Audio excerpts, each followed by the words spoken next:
Assalamualaikum warahmatullahi wabarakatuh. Apa kabar teman-teman? Mudah-mudahan sehat semua ya. Jasmani rohani dilancarkan segala urusan dan aktivitasnya, diberkahi segalanya. Amin ya rabbal alamin. Baik teman-teman, kembali makin sini makin rame. Saya melihatnya makin semakin misterius. Makin misterius data. Apa ya, kita ngobrol santai aja ya. Jadi makin sini makin panas nih kayaknya nih. Kalau saya lihat pergerakan-pergerakan yang memang hanya bisa dibaca oleh ya mereka-mereka lah ya. Kalau kita follower ya nunggu hasil, biasanya kan rata-rata begitu. Baik, tapi gini teman-teman, saya rasa memang penting buat saya sampaikan ke teman-teman, ada something ya, ada something menyangkut dengan tanggal 14 Maret ini. Ya, ada something yang memang saya sendiri pastinya tidak tahu teman-teman ya. Ini saya berbagi informasi ini bukan berarti sesuatu hal yang pasti akan terjadi, kita nggak pernah tahu esok akan seperti apa. Tetapi ini hanya informasi, satu agenda atau satu jadwal ya yang dibuat oleh manusia tentunya, dan itu pun terjadi atau tidak kan belum melewati hari esok ya. Jadi kita berdoa saja yang terbaik, tetapi tidak ada salahnya kita mencoba melihat satu progres, di mana bukan hanya satu progres ya, tapi ada beberapa progres di mana ini anggaplah signal kita ya, bahwa ada agenda. Nah, yang termasuk juga kita sebagai pionir ada yang kita tunggu, yaitu P-Day 14. Tapi di sini ada something ya.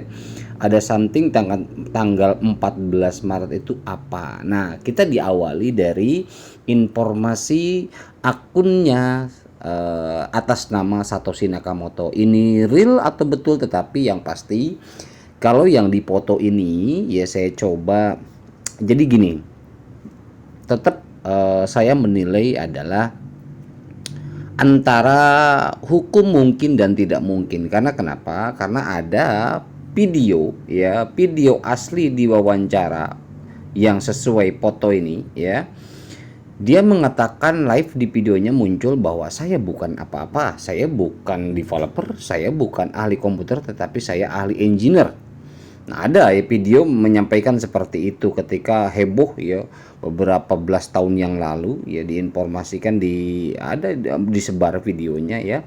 Ini mengatakan seperti itu, tapi jadi gini, artinya apakah memang dia itu sebetulnya dia tapi menutupi identitasnya, atau memang benar bukan dia? Nah, ini kan tidak ada yang tahu sampai saat ini, makanya penuh dengan misteri. Siapa sebetulnya Satoshi Nakamoto ini? Nah, kendati pun ini adalah muncul akun, ya akun 2008 kemudian bangun di 2025, berapa belas tahun ya, artinya bukan waktu sebentar, dan itu password masih sangat tersimpan dan rapi hafal sampai sekarang. Ini luar biasa loh. Dan tiba-tiba ketika akun ini aktif dari 2008 ini, dan history di 2008 teman-teman bisa cek and recheck. History di 2008 itu apa aja yang sudah dilakukan Nicholas. Apa saja yang dilakukan oleh Project Pine itu, progresnya seperti apa di 2008. Nah, kita kan nggak tahu motivasi atau yang memegang akun ini siapa. Makanya banyak yang spekulasi di luar sana bahwa sebetulnya Satoshi Nakamoto ini sebenarnya adalah Nicholas Kokalis kan. Tetapi kepastian itu sampai saat ini tidak ada yang mampu membuktikan kebenarannya ya. Kendati pun di luar perkara itu Nicholas atau bukan, kita tidak usah berat-berat. Yang penting kita informasinya, dan memang kita sebagai orang awam kita melihat pergerakannya saja, dan kita ikut andil sedikit mempelajarinya, perjalanan mereka, dan impactnya adalah buat kehidupan kita ke depan ya. Ini ada akun Satoshi Nakamoto ya. Kalau ini kan bahasa Inggris ya, terjemahnya seperti ini: apa yang kita harapkan pada hari Pi, katanya, sebuah langkah nyata menuju desentralisasi. Nah, di sini bahasanya betul-betul saya nilai tegas. Ini susunan kalimat yang menurut saya tegas ya. tetapi tidak ada judgement di sini. Tetapi ini uraian kalimat yang benar-benar tegas. Yang pertama dipertegas dengan tanda centang hijau ini adalah integrasi pertukaran penuh. Ini dikasih tanda centang hijau. Ya, ini masalahnya kenapa saya bahas, karena keluar dari akun yang sudah tidur dari 2008 sampai saat ini, kan menjadi pertanyaan besar. Nah, ini effortnya akan besar pengaruhnya akun ini ketika memang sekarang sudah booming. Artinya apa? Kendati pun akun ini dijadikan satu alat, promosi untuk mendongkrak, ya artinya untuk nilai tambah dari Project Pi is possible, itu mungkin saja. Tetapi kan di belakang pengelolaan akun itu kita nggak pernah tahu. Satu orang pun di dunia ini tidak ada yang tahu. Semua adalah spekulasi, ya, siapa yang menjalankan. Namun kita lihat relate-nya saja lah ya, itu betul atau tidak yang menggunakan, karena memang luar biasa loh. Orang banyak, jangankan belasan tahun, puluhan tahun, orang 1 tahun aja password bisa lupa gitu, tapi ini disimpan dengan rapi. Kalau memang dia tidak ada project jangka panjang, mungkin passwordnya udah hilang. Tetapi di situ kan berarti akun ini sudah dipersiapkan dan memang ada proyek jangka panjang. Suatu saat akun ini akan saya gunakan sebagai promotor, kan bisa saja. Ya, nah makanya di sini penegasan di sini yang pertama integrasi pertukaran penuh. Integrasi pertukaran penuh ini saya bisa artikan bahwa mungkin di sini terintegrasinya dengan 100 dApps minimal atau 100 platform atau utilitas minimal. Kemungkinan ketika ditambah dengan eksternal, ya eksternal daripada utilitas Pi ini akan lebih daripada itu. Ini integrasi pertukaran penuh, artinya sudah benar-benar open minded global. Kalau saya melihat penegasan dari kata ini ya. Oke. Di sini kan kita mempelajari saja. Kita belajar menganalisa. Kemudian yang kedua, ini tanda centang penegasan lagi, penarikan tanpa batas. Artinya apa? Di luar lockup mungkin, ya, di luar lockup daripada akun masing-masing yang mungkin nanti akan dibuka. Penarikan itu kan bisa penarikan memang dibantu core team untuk yang migrasi yang belum mungkin dimigrasikan serentak atau bagaimana, kita nggak tahu. Tetapi yang jelas core team mengatakan bahwa deadline migrasi itu adalah 14. Ketika pun memang ada yang belum dimigrasikan tertahan, kemungkinan tanggal 14 itu akan benar-benar dimigrasikan semuanya. Jadi dicek saja, dipantau saja. Ya. Kemudian yang ketiga, tanda centang menemukan atau penemuan harga sebenarnya berdasarkan permintaan masyarakat. Nah, ini penemuan ini kan adalah salah satu semacam, kalau saya lebih kepada sebuah kesepakatan. Ya, kesepakatan harga sebenarnya berdasarkan permintaan masyarakat. Ini yang dibilang memang di sini ketika direlatekan dengan perkataan Nicholas bahwa harga diserahkan ke pionir. Apakah itu yang selama ini dibilang GCP? Ya, tetapi kan nilai GCP ini penentuannya kita belum tahu GCP-nya berapa. Lawang $100 aja GCP kok, kalau memang udah ditentuin segitu kan kita nggak tahu. Nah, ini sorry teman-teman ya, saya lagi-lagi benar-benar angkat tangan masalah urusan harga ya, karena sejauh ini saya tidak mau saya tidak mau berasumsi yang bukan wilayah saya, karena memang harga ini adalah salah satu ada salah satu jalan di mana kita bisa memanfaatkan daripada hasil mining kita, dan itu bukan wilayah saya karena memang akan terjadi dari beberapa sektor. Misalkan sekarang masuk ke bursa itu kan market yang menentukan, bukan kita, bukan asumsi juga, bukan analisa juga, bukan apa juga, itu market. Adapun analisa itu hanya sedikit beda dengan guessing. Ya, penebakan dari progres yang ada, progres market, pergerakan yang ada, kan gitu ya. Jadi penemuan ini kalau saya lihat adalah sebuah kesepakatan harga sebenarnya berdasarkan permintaan masyarakat. Entah ya, nah ini lagi saya tekankan lagi di sini, entah, saya tidak tahu Apakah ada penetapan berapa nanti tanggal 14 atau tidak? Saya tidak tahu. Kita tunggu saja. Ini saya bacakan saja ini informasi ya. Kemudian kekuatan 60 juta lebih pengguna dari 25 juta akun terverifikasi. Berarti yang terverifikasi itu adalah 25 juta. Ya. Yang terverifikasi, yang betul-betul terverifikasi penuh. Sementara ada 60 juta, berarti masih sekian puluh juta yang belum terverifikasi. Dan itu memiliki peluang dan potensi di mana itu akan mendongkrak nantinya keberlanjutan Picoin ini. Ya, bukan hanya Pi Network secara developer, secara company, tetapi Picoin secara keseluruhan untuk pioneer. Ya, sudah saatnya bursa terpusat katanya mengakui kekuatan desentralisasi yang sesungguhnya. Nah, kekuatan desentralisasi saya tanya ke misalkan teman-teman nih yang jago ya, yang jago nujum, kekuatan desentralisasi yang sesungguhnya apakah sudah mengalami? Kan tidak. Jadi di sini saya mengajak teman-teman, yuk kita tunggu saja. Pengalaman pertama ya dalam perjalanan hidup kita adalah akan menyaksikan tanggal 14 ini ya, kekuatan desentralisasi yang sesungguhnya ini seperti apa?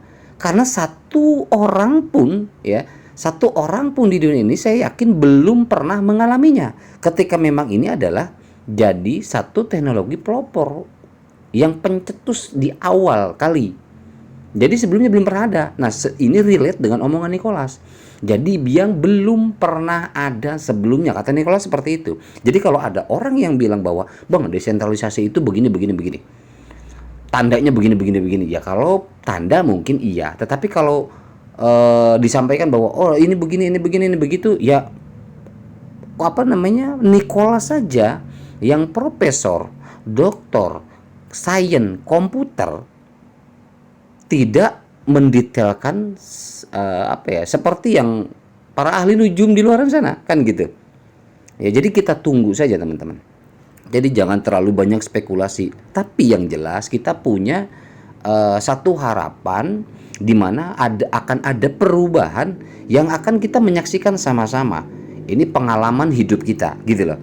Nah, di sini kemudian tidak ada penundaan lagi. Biarkan Pi berdagang dengan bebas, ya. Jadi di sini saya artikan tidak ada penundaan lagi, biarkan Pi berdagang dengan bebas ini adalah aktifnya utilitas, dan di sini mungkin relate dengan perkataan di atas, apakah ada dengan harga sebenarnya? Ya, jadi nanti apakah ada. Nah, teman-teman kan kalau untuk sampai ke sini aja nyerempet ke sini aja udah langsung deh. Yang para jago nujum itu, iyalah bang, yakin harga ditetapkan, GCP segala macam ini itu nanti tunduk semua pada itu, kan belum. Kalaupun memang itu terjadi ya bersyukur. Tetapi jujur aja saya memang kurang suka dengan bahasa-bahasa penuh dengan pemastian, bahasa-bahasa yang mendahului apa yang belum terjadi. Itu sama saja dengan mendahului kehendak yang maha mengatur. Saya nggak tahu kalau masalah itu, jadi ya silakan saja, tetapi amat disayangkan saja. Jadi masih ada yang menyampaikannya dengan bahasa-bahasa yang seakan-akan itulah yang akan terjadi, ini loh yang akan terjadi. Wah, kayak gitu kan. Hebat banget, Superman aja nggak begitu.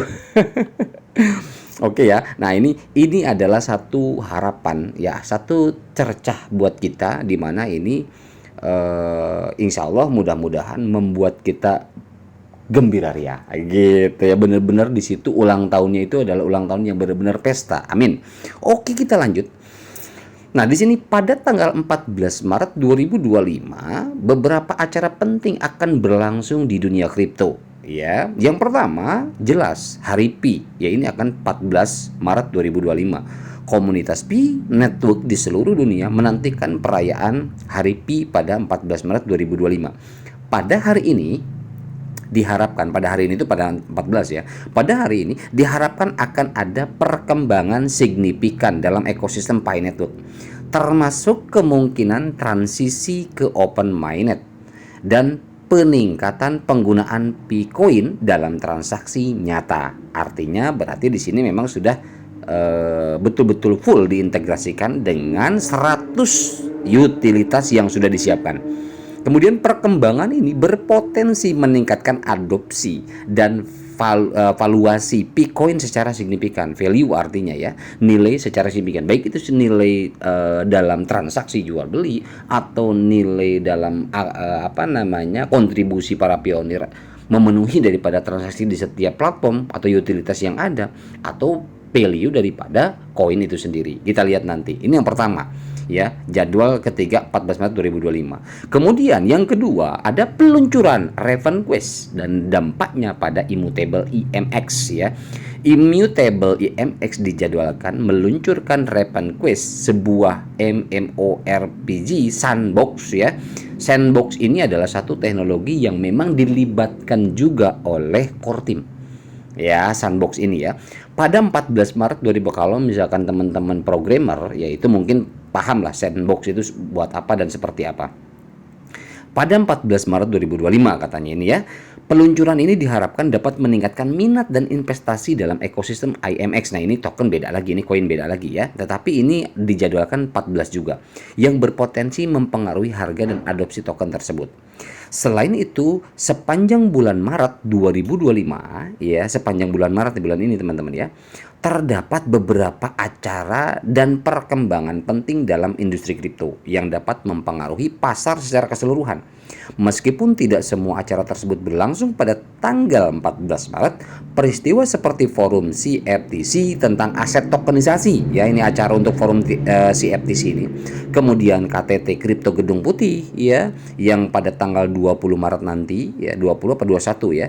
Dan pemungutan suara RUU stablecoin oleh Komite Perbankan Senat. Nah, ini ada RUU, rancangan undang-undang stablecoin oleh komite. Jadi ini akan ada pemungutan suara nanti stablecoin oleh Komite Perbankan Senat, dapat memberikan dampak signifikan terhadap regulasi dan adopsi kripto secara global. Jadi ketika melihat market lesu saat ini, saya rasa justru kesempatan, kalau buat saya pribadi ya, kesempatan jenis koin apapun ya yang dipercaya, yang diyakini Dior masing-masing, silahkan. Ketika ada ini, saya sih menyarankan ya investasikan saja ya, hajar aja, tapi pilih dulu ya koin-koin yang memang punya kredibilitas ya, punya benar-benar skalabilitas bagus. Harus memilah juga. Penting bagi para pelaku ya industri dan investor untuk mengikuti perkembangan ini, karena setiap acara dapat membawa dampak yang berada terhadap pasar kripto. Ngeri nih bulan ini, ngeri kali.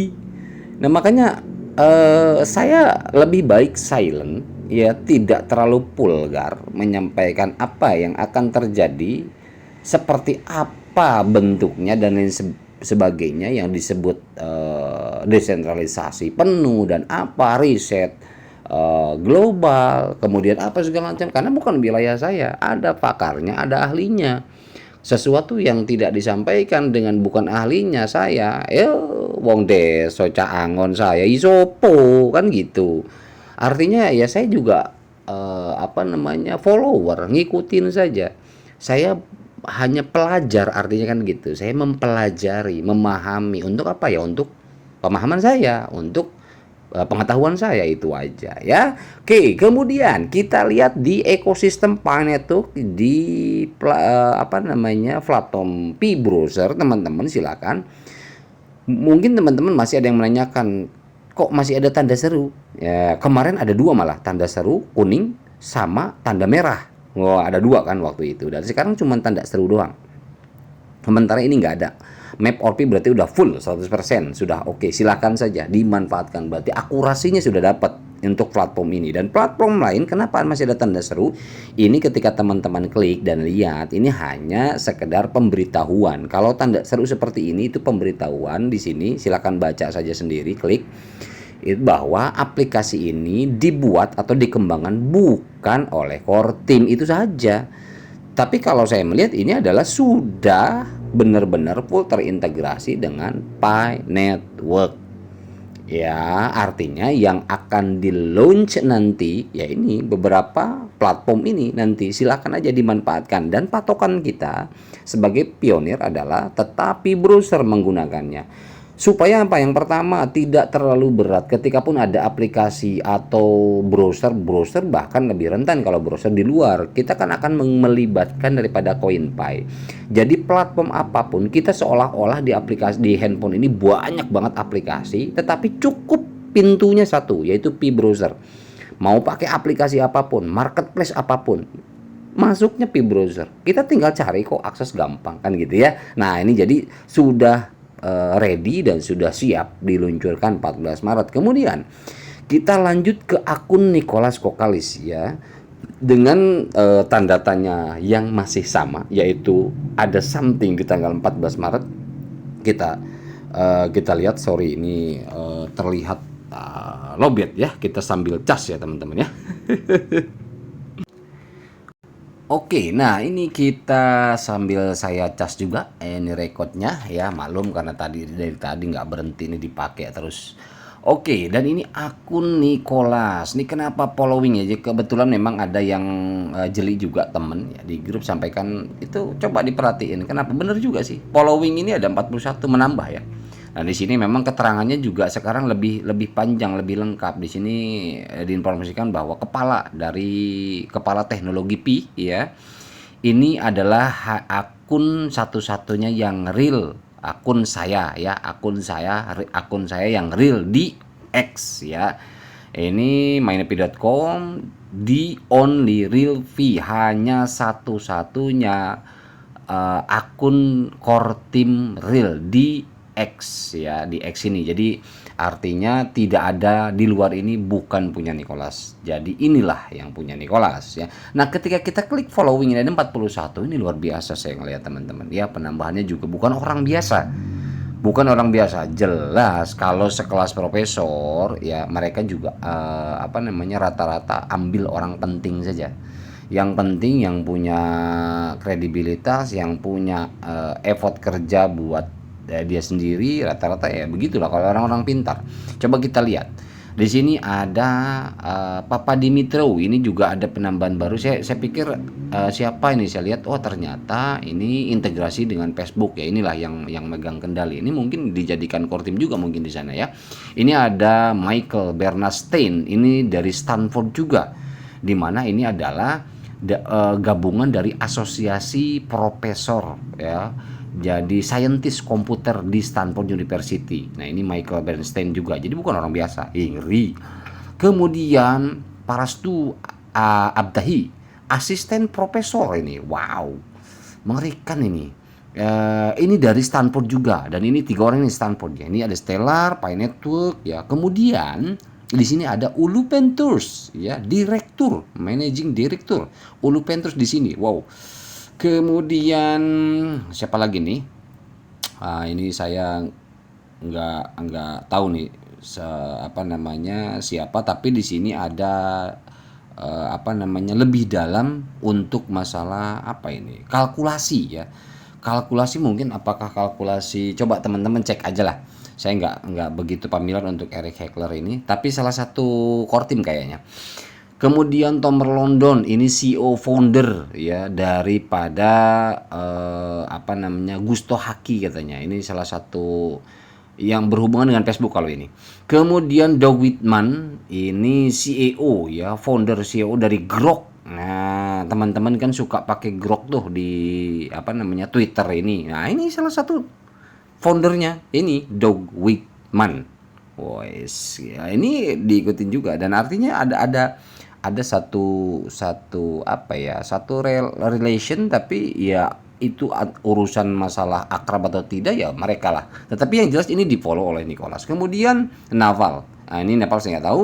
Coinbase, nah Coinbase dari semenjak beberapa tahun yang lalu mengikuti Pi Network ini adalah memang menjadi salah satu sponsor ya, menjadi salah satu sponsor untuk Pi Network. Jadi ini Coinbase. Nah, makanya bayangkan Coinbase sekarang belum melisting Pi Network. Ya coba dicek dah Coinbase kan. Kenapa? Ya Lihat nanti lah pokoknya. Ini ngeri nih.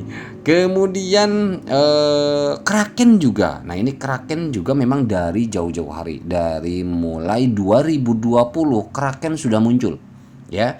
2020, 2022 2002, iya betul, pas ketika pandemi saya nemuin Kraken ini ada relate dengan Painet tuh. Ini Kraken Exchange loh.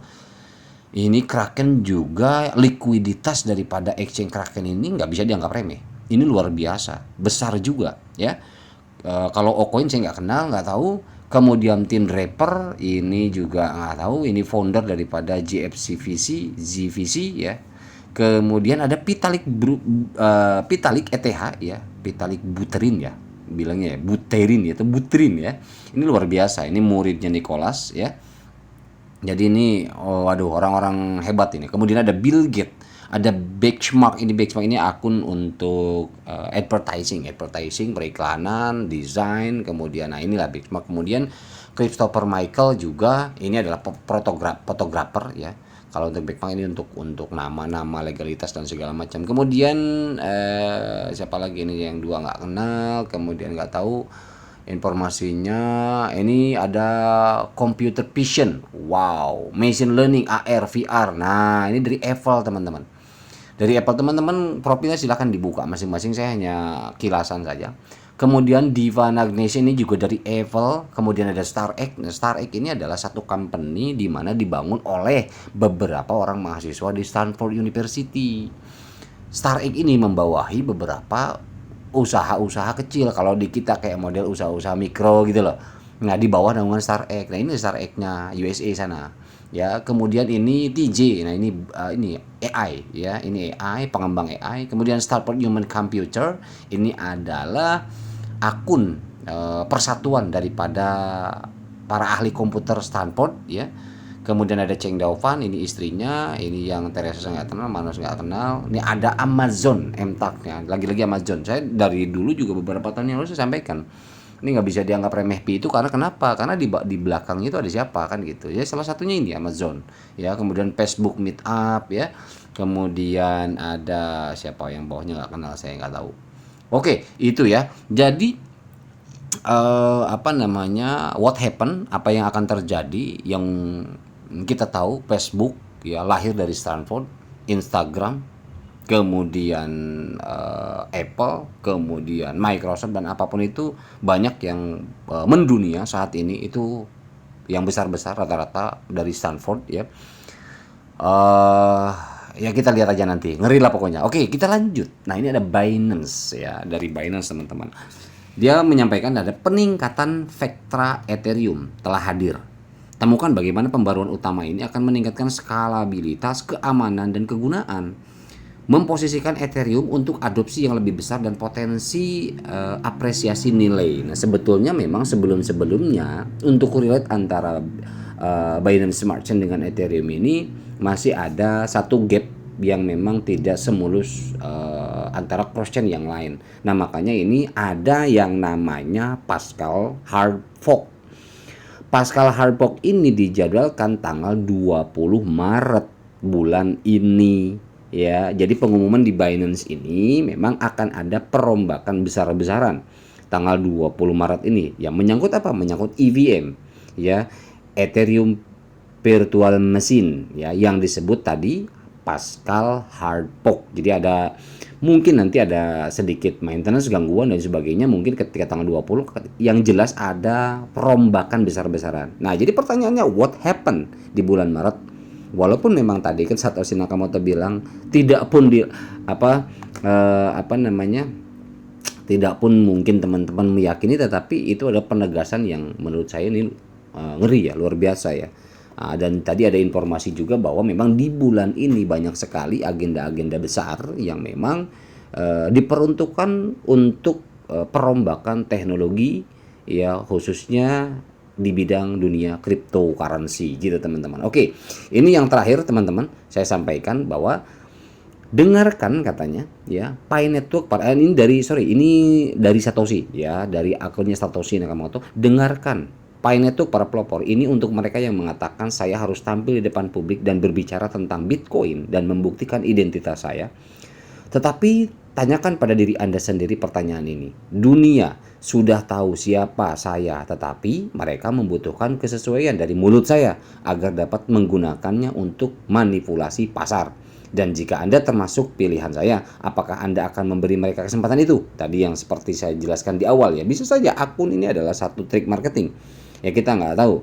Nah, tetapi yang jelas di sini ini ada ulasan bahwa alasan mengapa Bitcoin tetap menjadi blockchain yang paling aman dan bebas bug adalah karena, nah ini yang nulis cuitan ini bisa jadi memang benar-benar Satoshi Nakamoto, bisa juga jadi masih ambigu ya, kita yang penting kita pahami, pelajari, ambil positifnya itu aja. Alasan mengapa Bitcoin tetap menjadi blockchain yang paling aman dan bebas bug adalah karena misteri dari kesatuan anonimitasnya dan tidak diketahui siapa yang ada di baliknya, sehingga membuatnya hampir tidak mungkin untuk diinterogasi oleh IRS dan sekuritas, tidak terkecuali FBI. Wow. Nobody knows. Jadi jangan ada yang spekulasi tahu A B C Z ya. Nggak ada yang tahu sampai saat ini. Ini cuitan dia sendiri mengatakan seperti ini ya. Walaupun memang dia ini benar dia gitu kan. Itulah sebabnya saya harus tampil untuk menyangkal identitas saya. Tampil di sini artinya mungkin apakah memang tampil di cuitan ini saja atau mungkin tampil secara live. Itulah sebabnya saya harus tampil untuk menyangkal identitas saya. Tetapi saya lebih suka menjadi kuat, katanya gitu ya. Dan tidak dikenal daripada dikenal dan kehilangan keaslian saya. Nah, ini orang-orang pintar kan begitu rata-rata. Jadi makanya ketika dalam kehidupan dunia ini banyak orang yang ingin dipuji, yang gila hormat segala macam, justru kalau saya melihat gimana ya, contoh lah ya, contoh misalkan banyak flexing yang sekarang di TV, waduh harta lah apa segala macam, sebenarnya justru yang ngumpet itu banyak yang lebih kaya, banyak yang lebih pinter gitu lah. Ya itulah justru yang benar harus seperti itu kan gitu teman-teman ya. Ini kan kita mempelajari daripada beberapa karakter, habit orang-orang pintar. Oh gitu ya, saya kan sama-sama yuk kita belajar gitu. Oke, kemudian lanjutannya, itulah sebabnya saya menjamin Picor Team, wow, menjamin Picor Team akan membakar gedung mereka. Sesuatu yang luar biasa indah dengan P-Community yang menakjubkan dan ekosistem bahwa hanya masalah waktu saja hingga gedung itu mengungguli Bitcoin, dan saya 100% optimis dengan Pi atau dengan Pi. Tinggal beberapa hari lagi katanya menuju P-Day, dan percayalah Anda akan berterima kasih kepada diri Anda sendiri, khususnya pelopor awal yang bertahan dan menjadi bagian dari proyek revolusioner yang memakan waktu hampir 1 dekade dalam pengembangannya. Wow. Makanya teman-teman kalau sudah berjuang selama anggaplah mulai dari 2 tahun. 2 tahun juga bukan waktu sebentar. 2 tahun, 3 tahun, 4 tahun, 5 tahun sampai 6 tahun. Ya udah nggak usah berubah jadi penyinyir. Gitu loh. Karena jujur saya pribadi melihat Pi Network ini nggak pernah berubah teman-teman, nggak pernah berubah. Mau kondisi seperti apapun, mau seperti sekarang mungkin di market lesu, segala macam terserah teman-teman menilai seperti apa. Tetapi kalau buat saya pribadi ngomong ke diri sendiri, alhamdulillah, I'm sorry, I'm still belum berubah lah. Artinya masih diri pribadi, masih diri saya yang 6 tahun yang lalu saya tahu dengan Pi Network, saya pelajari, ya masih sama. Kenapa kok Bang seantusias itu, seoptimis itu segala macam? Saya nggak bisa ngejelasin. Artinya silakan saja Dior, silakan aja analisa sendiri, itu kan lebih baik, lebih bijak. Karena kenapa? Karena saya tidak suka menggiring opini, saya tidak suka memberikan satu pemahaman saya seolah-olah itu yang harus dipahami orang lain. Saya nggak suka seperti itu. Gitu loh, lebih baik sharing, diterima, syukur, enggak ya sudah kan gitu. Pemberi informasi itu kalau buat saya itu lebih bagus daripada kita kelewat percaya diri bahwa sesuatu itu akan terjadi disampaikan ke orang lain. Itu buat saya bukan saya gitu loh. Artinya kita lebih baik di sini mempelajari saja, ya, memahami dan kita tunggu hasilnya. Tidak ada yang tahu. Nobody knows. Ya, oke itu aja teman-teman. Mohon maaf bila ada salah-salah kata dan mohon maaf juga jika memang video ini seperti biasa, ya seperti biasa kepanjangan. Ya mudah-mudahan informasi ini bermanfaat teman-teman ya. Lagi-lagi saya tidak ada maksud apa-apa, saya hanya berbagi informasi saja dan ada yang spesial atau tidak tanggal 14 kita tunggu hasilnya. Terima kasih. Mohon maaf bila ada salah-salah kata. Wabillahi taufiq wal hidayah. Wassalamualaikum warahmatullahi wabarakatuh.